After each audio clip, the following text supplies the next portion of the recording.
What's more important to you, motivation or discipline? I think they go hand in hand. Convince me you know how to juggle. It's two balls is not bad. I would eat like two tubs of Nutella and a box of laddus, Pringles. Welcome back to the Pretty Healthy Show. I'm Dr. Preeti, a practicing physician, a yoga practitioner, and a firm believer in the power of healthy mindset. When it comes to physical fitness, we can't leave our minds behind. We've got to find that balance between physical discipline and mental determination. It's the two things that make any kind of success possible. To me, that's the key to personal transformation. Doing healthy things, choosing healthy disciplines, thinking healthy. But many of us doubt that. We feel we're either too old to make a change, or we're not fit enough, or we've wasted too much time, or XYZ does it better than me, so why even try? What's missing? A sense of nuance? Or are we just so bombarded with many anecdotes and opinions that our own voice gets lost in there? We'll delve into the balancing act today, and let me tell you, it's quite the doozy. Here's the man whose movies you've laughed, loved, and cried with. He's been an integral part of Bollywood for over 2 decades and has launched some of the biggest superstars in his movies. Don't let his energetic exterior fool you, for inside him lives a writer and a director. Please join me in welcoming Punit Malhotra. Thank you so much, Punit, for coming today on my show. Thank you for being my guest. No, thank you for having me here. I'm of the opinion that you needed 4 celebrities and you got 3. So then the 4th one was a buffer. Someone ditched, so I'm here. That is not true. You are truly an inspiration to so many. Maybe you don't know that. I certainly don't. Maybe I'll help you figure that out. Thank you. I have to say, Punit, you're the reason my daughter started watching Bollywood movies. What? Okay, Yes. Okay, no, that's great. You know, she's born and raised in the US. She's a teenager now. And one fine day, she watched I Hate Love Stories. Oh, wow. Okay, all right. Makes me feel so good. Makes my day.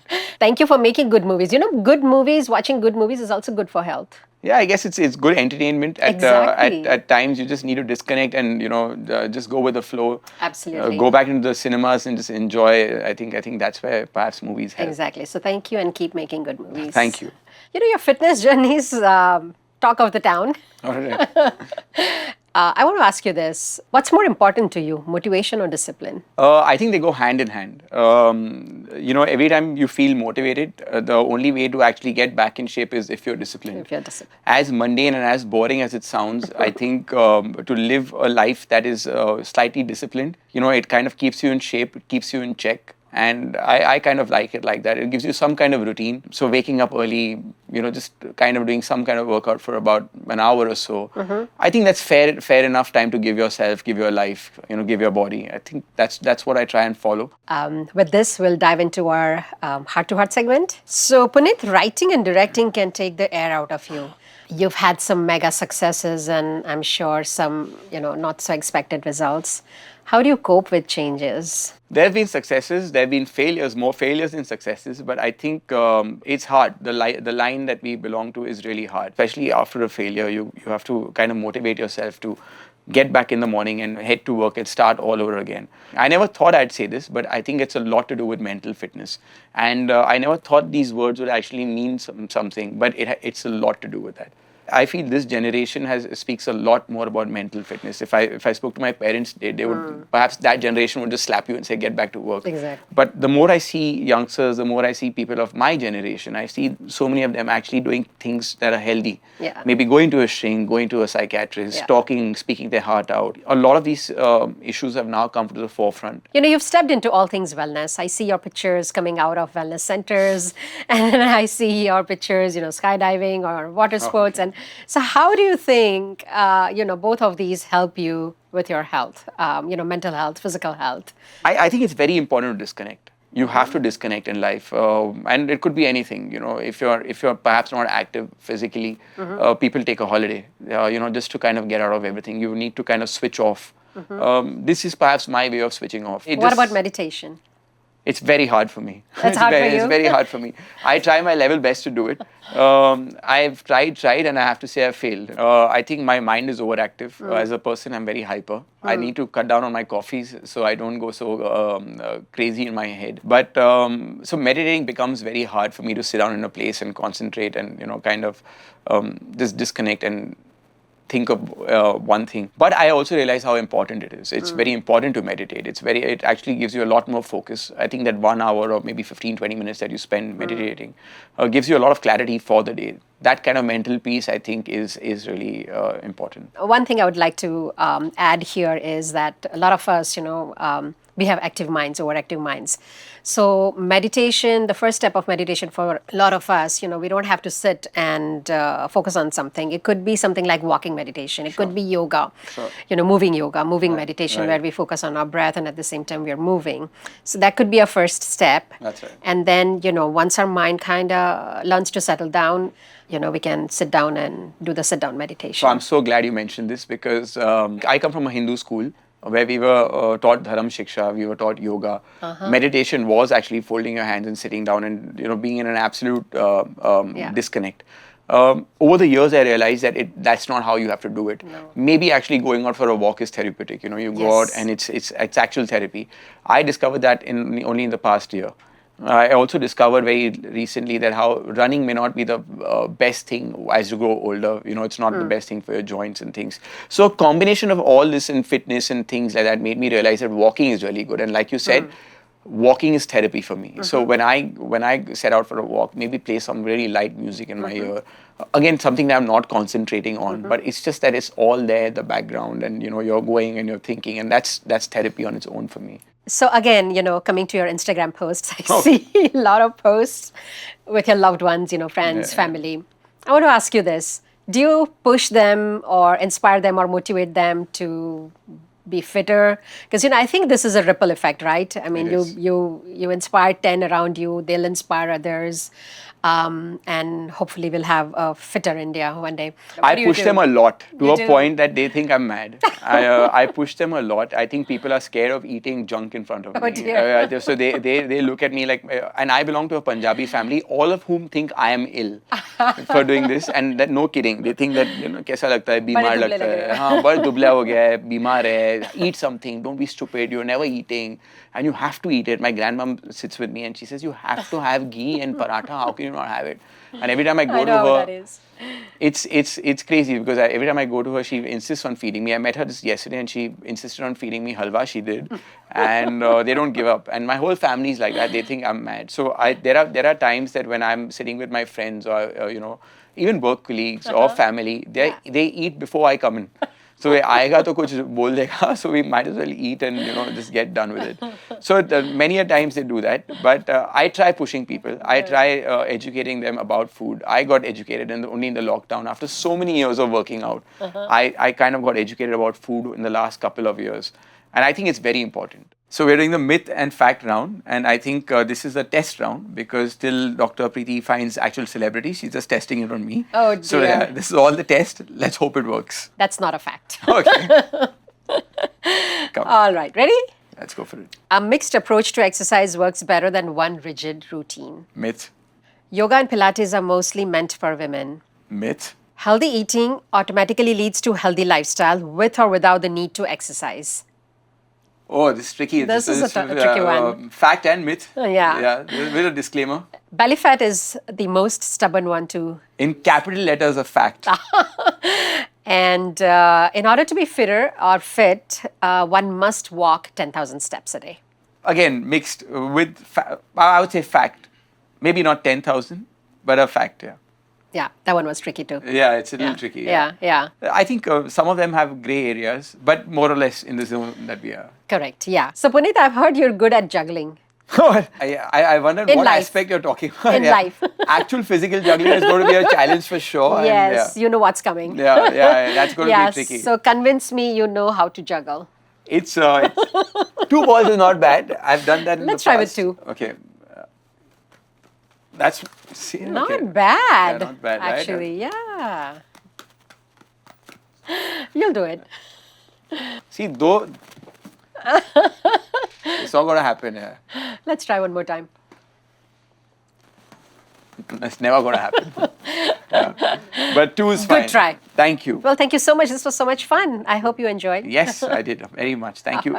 So I had COVID and I said that I'm going to try and eat healthy. My trainer was like, please eat healthy. So I was mixing, you anyway couldn't taste much and it was one of those things. So I was having oats with protein shakes and things like that. And then I realized that, why am I doing this? Let me just eat. I'm not so unwell. At least let me feel good. And I misbehaved. For those 10 days, I really misbehaved. I would eat like two tubs of Nutella and a box of laddus, Pringles. I mean, you name it, I ate it all because it's to feel good. And after 10 days, I remember standing on the scale and my scale goes in and it shows you on your mobile. The first thing it said, is this really you? Because my weight had gone up and I remember it went up by about... The second person, please step down. it was quite crazy. 10 kilos. Dear. I think 20, 30 days into that, I went for a walk. I could feel the weight on me. And I could see my heart rate go up. So I actually took that little bit of a break, started eating healthy again, and came back to being fine. Of course, my family loved the fact that I had put on weight and I looked like them. Yes, like a Punjabi guy now. And they were like, oh, so cute looking. Oh, I can see your neck. And Ab healthy lag raha hai. Yeah, and I'm like, oh, crazy. You can see my heart rate going up. So, oh my God. I'm glad you got back on track. Once I did that, I think weight training really did help. My sister keeps telling me that, I don't want to train because if I train, I'm going to put on muscle. And I said, women have that thought that we don't want to lift heavy because we'll start looking bulky. I'm like, no, that samosa you ate, that's going to make you bulky. That's a biggest myth, yeah. Yeah, I wish we could correct it because weight training does not make you bulky. It never does. Unless women are specifically training for that, no, because that's the way our hormones are. So yes, I would like to tell all our lovely ladies out there that it does not make you bulk up. Actually, all the women should weight train starting as early as in their 20s because we start losing muscles in our late 20s and early 30s. Okay, so we should weight train in fact. And so, that's a myth that, will bulk up if we weight train. So ladies, the weights are good. They're good. Actually, they're essential. It's a must. But the baggage that comes with men is not. Okay, just kidding. What's one trend? So trends come, trends go, especially social media. Aaj kuch naya hai, kal kuch naya hoga. What's one older trend that you wish comes back? Health trend. I think walking. Since you spoke about that, I think it's very important to walk. I remember as a kid, we used to make fun of people, who walk in the park. You see these uncles walking like that. And now when you actually look at it, it's so scientific for them to actually walk like that. Your whole body is kind of moving. And, I wish it's a trend that should come back. People should walk a lot more.